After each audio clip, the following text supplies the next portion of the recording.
There are places so quiet, so forgotten, that the world seems to leave them behind, hidden among the forests and rolling fields of Bavaria.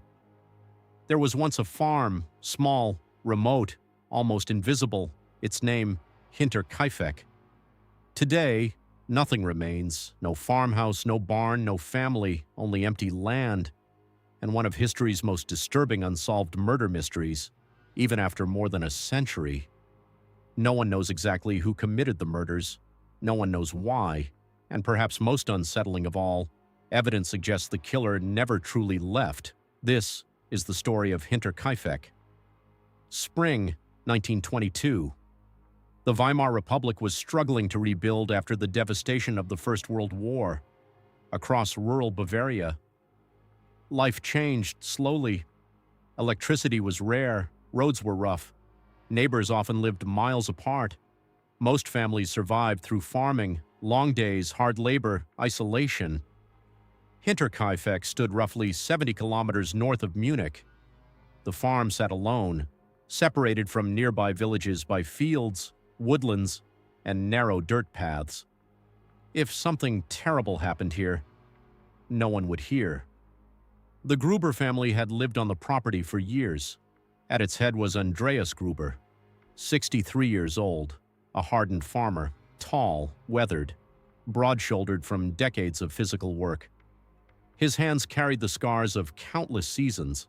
Neighbors described him as strict, quick-tempered, and difficult to like. Rumors surrounded him. Some whispered about violence.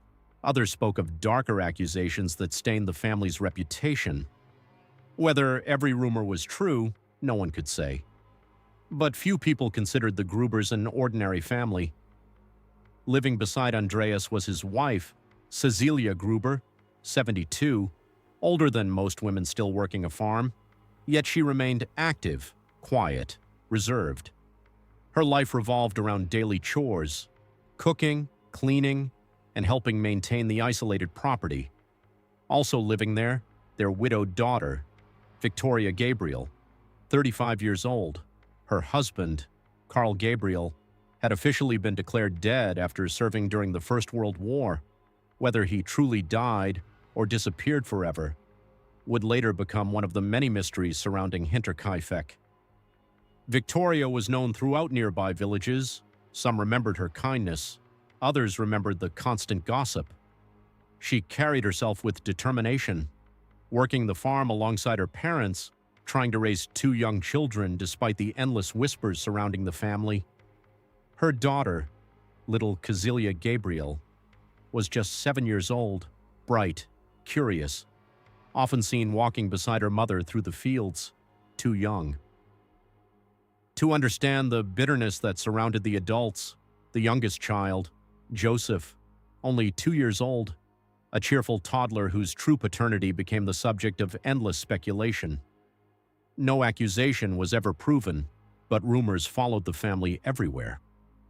On March 31st, a new maid arrived, Maria Baumgartner, 44 years old. She had accepted employment at Hinterkaifeck after the previous maid abruptly quit. The former housekeeper claimed she could no longer stay. She believed the farmhouse was haunted. She spoke of strange noises, unexplained footsteps, a feeling that someone, or something, was always watching. Most dismissed her fears. Old farmhouses creak, attics settle, wind whistles through wooden beams. There had to be a reasonable explanation. Maria likely believed the stories were exaggerated. She unpacked her belongings, prepared to begin a new chapter. She had no way of knowing she would survive less than a single day. The Grubers lived much like countless farming families. They rose before sunrise, fed livestock, milked cows, worked fields, maintained fences, prepared meals. The days were exhausting, the nights almost unnaturally quiet.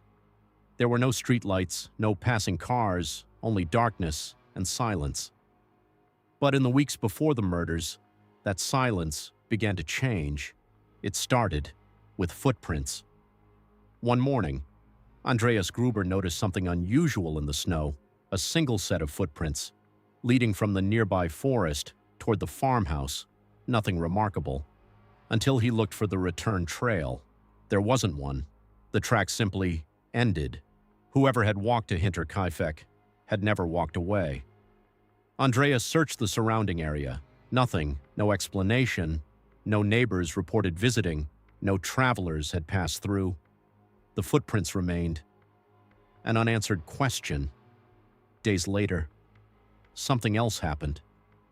Andreas began hearing noises, not outside, inside the house, above him, in the attic. Footsteps, slow movements, occasional thuds, as though someone shifted their weight overhead. He climbed into the attic to investigate. Every corner was searched. Nothing, no intruder, no animal, no obvious source. Still, the sounds continued. At first, the family tried to ignore them. Old wooden houses make strange noises, especially during cold nights. But Andreas insisted these sounds were different, intentional, measured, almost human. Then came another mystery. A newspaper appeared inside the farmhouse. No one recognized it. No family member had purchased it. No visitor admitted bringing it. It had simply appeared, as though someone else had already been inside, not long afterward. Keys disappeared. The family's house keys, gone.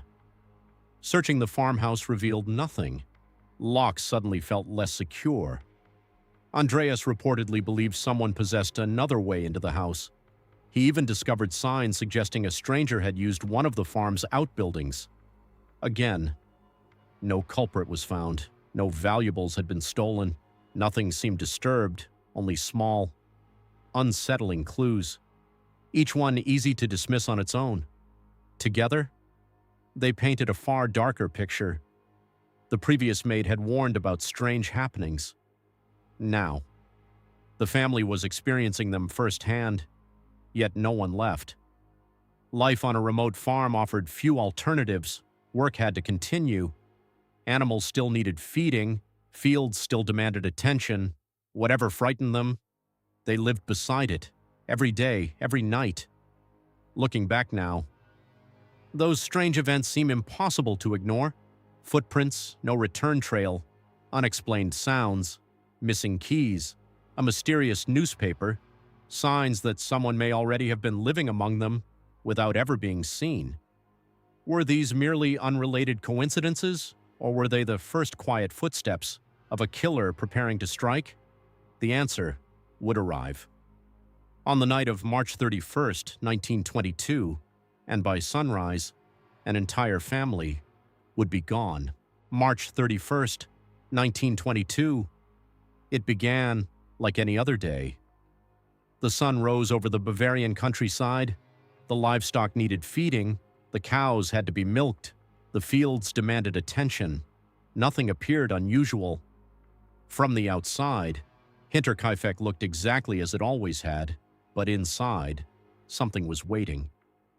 That afternoon, Maria Baumgartner arrived at the farm, 44 years old.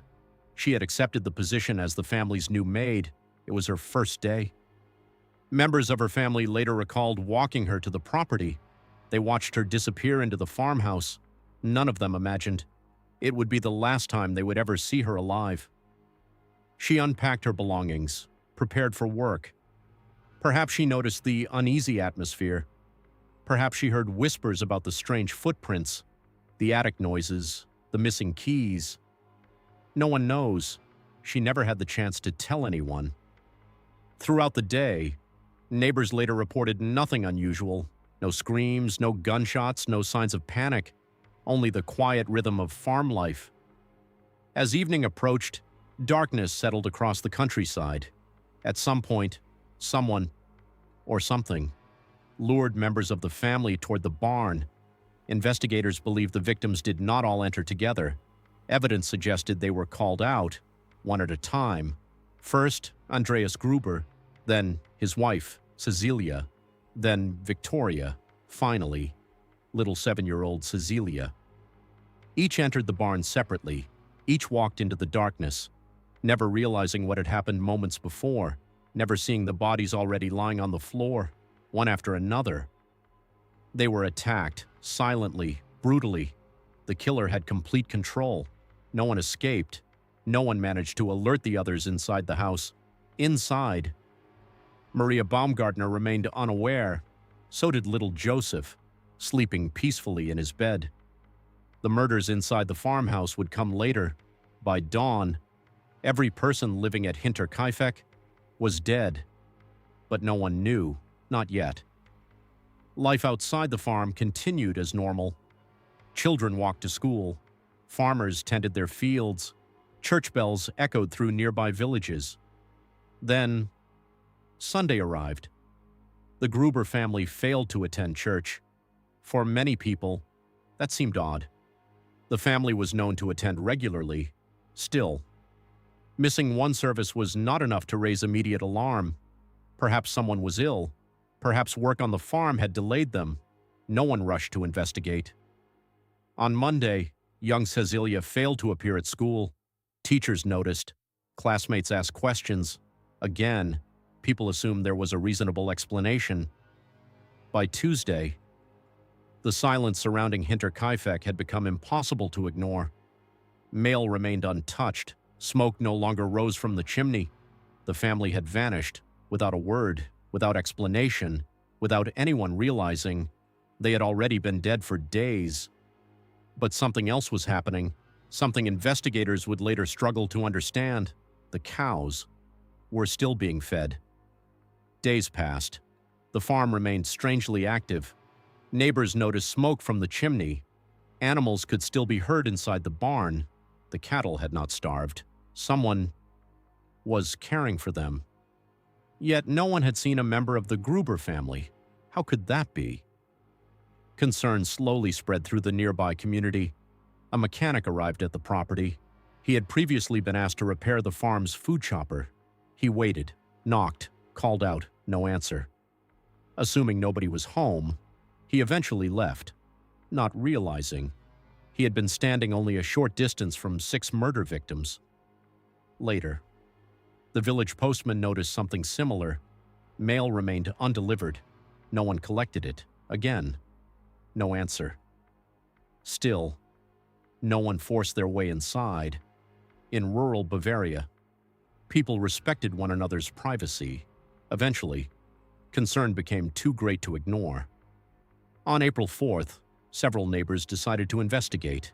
Among them, Lorenz Schlittenbauer, a neighboring farmer, a man who had known the Gruber family for years. His name would later become one of the most controversial in the entire investigation. Together with 2 companions, he walked toward Hinterkaifeck.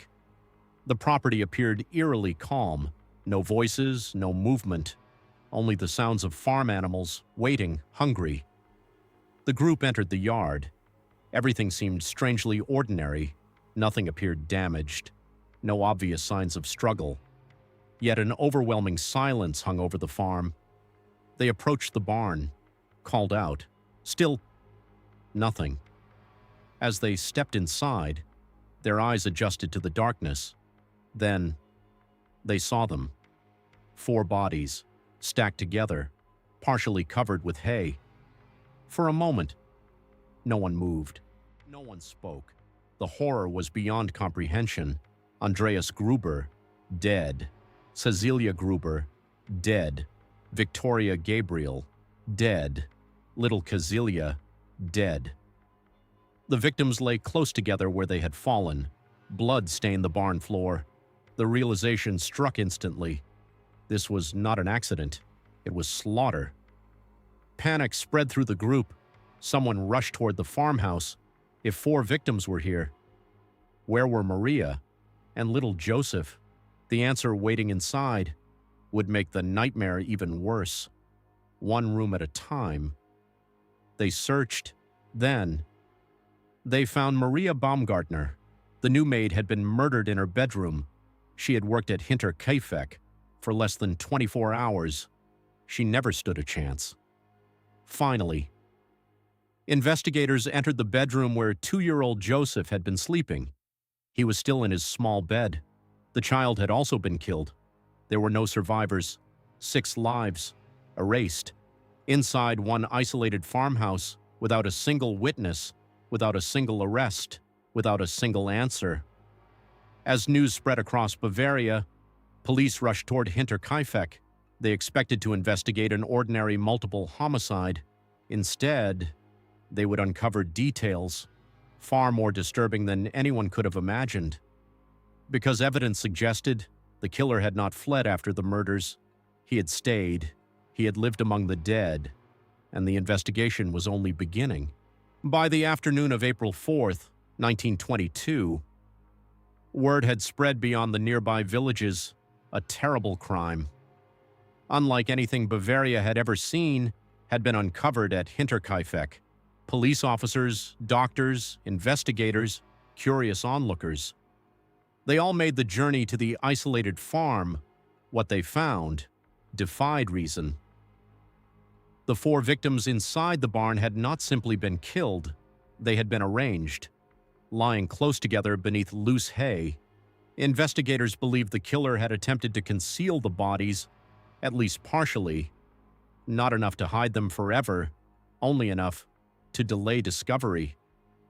Each victim had suffered devastating blows to the head. The injuries were so severe that identifying the exact sequence of attacks became difficult. Nearby, investigators recovered what they believed to be the murder weapon, a heavy mattock, part axe, part pick, a common farming tool, ordinary, practical, deadly. The weapon appeared to have come from the farm itself. The killer hadn't necessarily arrived armed. He may have used whatever was available, or he may have already known exactly where to find it. The positioning of the victims raised disturbing questions. Why had each person entered the barn separately? Why hadn't anyone screamed loudly enough to warn the others? Police reconstructed the likely sequence. Someone familiar, someone trusted, may have called each victim outside individually, perhaps to investigate a noise, perhaps to help with livestock, perhaps with a simple request. Whatever happened, each victim walked willingly into the darkness. By the time the final person entered, 3 others were already dead.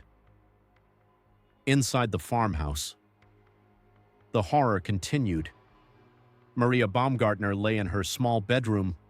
There were signs she had been attacked while asleep, or shortly after retiring for the night. She had barely spent a single evening at Hinterkaifeck. Her new job had become her death sentence. Elsewhere in the house, little Joseph remained in his bed, only 2 years old, the youngest victim. Investigators documented his small room with heartbreaking precision, a child who had never understood the terror unfolding only rooms away. The farmhouse itself appeared strangely orderly. Furniture remained largely undisturbed. There were no signs of frantic searching, no widespread destruction. Nothing suggested a robbery had taken place. Money remained, personal belongings remained. The motive was becoming harder to understand. If not theft, then what? Revenge, hatred, a personal grievance, or something far darker? Then investigators noticed details that transformed an already horrific case into one of history's strangest mysteries. The official investigation began immediately. Criminal investigators examined every room, every doorway, every window, every footprint they could still find. But the crime scene had already been compromised before police arrived. Neighbors had entered the farmhouse. Curious villagers wandered through rooms. Objects had been moved, evidence lost forever. Even so, some discoveries could not be ignored. The animals were alive, not merely alive. They appeared to have been cared for. The cows had been milked, feed had been distributed. The livestock showed none of the neglect expected after several days without their owners. Someone had continued the daily chores. The kitchen revealed something equally disturbing. Food had been eaten. Meals appeared to have been prepared after the estimated time of death. The stove had been used. The fireplace had been maintained. Fresh ashes remained. Whoever committed the murders had not fled immediately. They stayed, comfortably, calmly, as though the farmhouse belonged to them. Witnesses later reported seeing smoke rising from the chimney during the days after the murders. Someone had been keeping the fire alive. Neighbors had heard animals moving normally. Nothing suggested the farm had been abandoned. While 6 bodies lay inside, someone was living an ordinary routine, feeding livestock, preparing food, walking through the same rooms where the victims remained undiscovered. It is one of the most chilling aspects of the Hinterkaifeck case, not simply the murders themselves, but what happened afterward. Imagine the silence, a lonely farmhouse, bodies hidden in the barn, others lying inside the house, outside. The wind moved through the trees.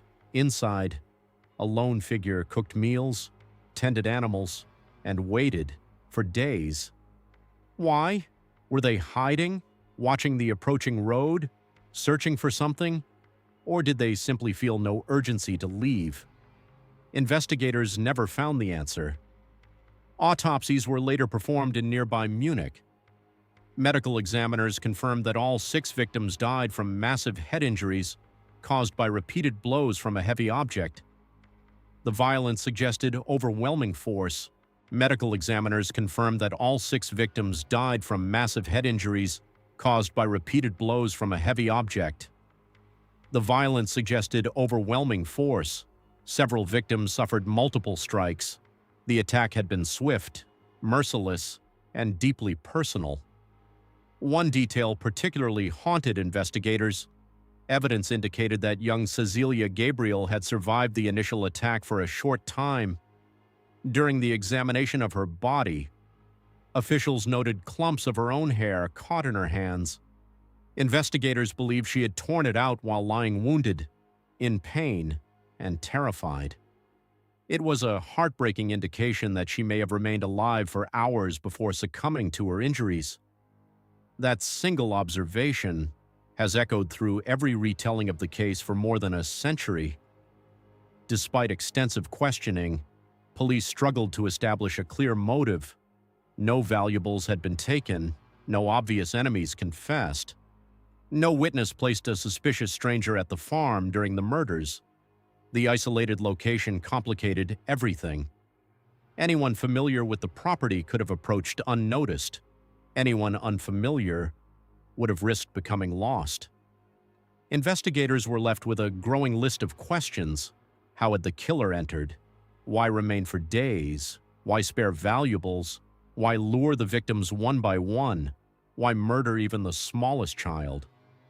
The answers remained hidden, along with the identity of the person responsible. As weeks turned into months, public fascination exploded. Newspapers across Germany carried the story. Rumors multiplied. Every village seemed to have its own suspect. Every witness remembered a different detail. Every theory sounded convincing until it fell apart, and slowly. The investigation shifted away from physical evidence toward the people who might have had a reason to kill. Some were neighbors, some were relatives, some had been presumed dead. Each carried secrets, each had supporters, each had critics. None could ever be proven guilty. The mystery of Hinterkaifeck was about to become even more complicated.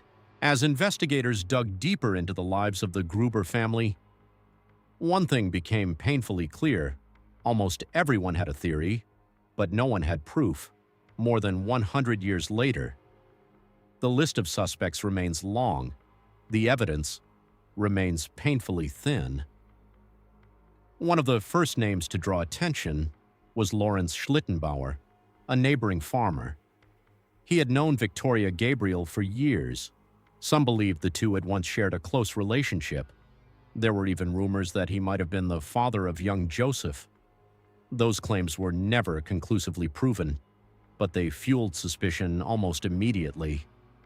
Schlittenbauer's behavior on the day the bodies were discovered also raised eyebrows. Witnesses later recalled that after the victims were found in the barn, he entered the farmhouse with unusual confidence. Some claimed he appeared to know his way around. Others said he unlocked a door that investigators believed should have been secured. Supporters argued there was nothing suspicious about his actions. He had visited the farm before. He knew the layout. He was simply searching for survivors. Critics saw something different. They wondered whether his calm demeanor revealed prior knowledge. Police questioned him extensively, again and again, despite years of scrutiny. No evidence ever tied him directly to the murders. His name would follow the case for the rest of his life, but suspicion is not proof. Another theory focused on Carl Gabriel, Victoria's husband. Official records stated that Carl had died during the First World War, yet rumors persisted that he had survived. Some believed he had secretly returned to Bavaria. Others imagined he discovered shocking truths about his family and sought revenge. It was a compelling story, but investigators found no credible evidence that Carl had survived the war. Military records strongly supported his death. For most historians, the theory remains highly unlikely. Then there was the possibility of robbery. At first glance, an isolated farmhouse seemed like an easy target, but the evidence refused to cooperate. Money remained untouched. Valuables were left behind. Nothing suggested the killer searched for wealth. If robbery had been the motive, it was a spectacular failure. Most investigators dismissed the idea. Some believed the murderer was a wandering drifter. The strange footprints, the attic noises, the missing keys, the mysterious newspaper. Each clue suggested someone might have been secretly living on the property before the murders, perhaps hidden in the attic, watching the family, learning their routines, waiting for the perfect moment. It would explain many of the strange events, but it raised even more questions. How could someone remain hidden for days, or even weeks, without being discovered? How did they obtain food? How did they avoid detection in such a small farmhouse? No evidence ever confirmed that an unknown stranger had been living there. The theory remains possible, but unproven. Others suggested a personal vendetta. Andreas Gruber was known to have conflicts with neighbors. His reputation was far from spotless. Some believed old grudges eventually turned deadly, yet every lead eventually reached the same dead end. No witness, no confession, no physical evidence. Years passed, then decades. Many suspects died. Some took their secrets to the grave. Others spent the rest of their lives insisting they had been falsely accused. The case remained open, but the trail grew colder with every passing year. Not because investigators stopped searching, but because time itself became the greatest enemy. Evidence disappeared, memories faded, witnesses passed away, and Hinterkaifeck slowly transformed from a criminal investigation into a legend. The years following the murders brought more questions than answers. The farmhouse stood for a short time after the killings. People avoided it, some out of respect, others out of fear. Stories spread across Bavaria. Travelers claimed the property felt wrong. Locals spoke in hushed voices about the strange events that had occurred before the murders, the footprints, the attic noises, the missing keys. It was as if the farm itself had been warning its occupants, and no one had understood the message. In the years that followed, investigators continued to revisit the case. Every few years, a new theory emerged, a forgotten witness, a newly discovered document, a fresh suspect. Each promised answers. None delivered certainty. One of the strangest chapters came years after the investigation had begun. The victims' skulls, which had been preserved for forensic examination, were reportedly shown to a clairvoyant in the hope that psychic insight might identify the killer. Nothing useful came from the effort. No breakthrough, no revelation. Only another reminder of how desperate authorities had become to solve the crime. Tragically, many original pieces of evidence were later lost or destroyed during the chaos of the Second World War. Potential clues gone forever.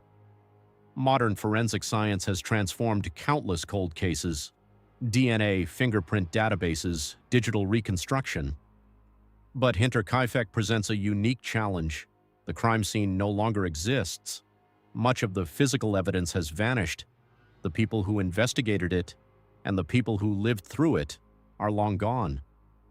In 1923, the original farmhouse was demolished. A new structure was eventually built elsewhere on the property. Today, visitors can stand near the former location of Hinterkaifeck. There is no bloodstained barn, no creaking attic, no abandoned farmhouse, only open fields, trees swaying in the wind, and silence. The kind of silence that invites questions but never answers. In 2007, students at a police academy in Germany re-examined the case using modern investigative methods. After months of analysis, they identified a likely suspect. Their conclusion has never been made public. Authorities chose to withhold the name out of respect for the suspect's surviving relatives and because the individual could no longer be prosecuted. To this day, no official arrest has ever been made. No one has ever stood trial. The Hinterkaifeck murders remain officially unsolved. Perhaps the truth disappeared with the missing evidence. Perhaps it died with the killer, or perhaps someone carried that secret through an ordinary life, passing friends in the street, sharing meals with family, growing old. While the world searched for answers, we may never know. What we do know is that 6 innocent people lost their lives on a quiet Bavarian farm. Their final days were filled with mysteries they could not explain, footsteps where no one should have been, sounds from an empty attic, a stranger's newspaper, missing keys, warnings. That only made sense after it was too late, more than a century later. The fields of Hinterkaifeck remain peaceful. The farmhouse is gone. The voices are silent. But the questions still echo. Who walked through the snow without ever walking back? Who watched from the darkness? Who remained in the farmhouse after the killings? And who carried one of history's darkest secrets into the grave? Until those questions are answered, the story of Hinterkaifeck will remain exactly what it has been since the spring of 1922. An unsolved mystery, one that refuses to be forgotten.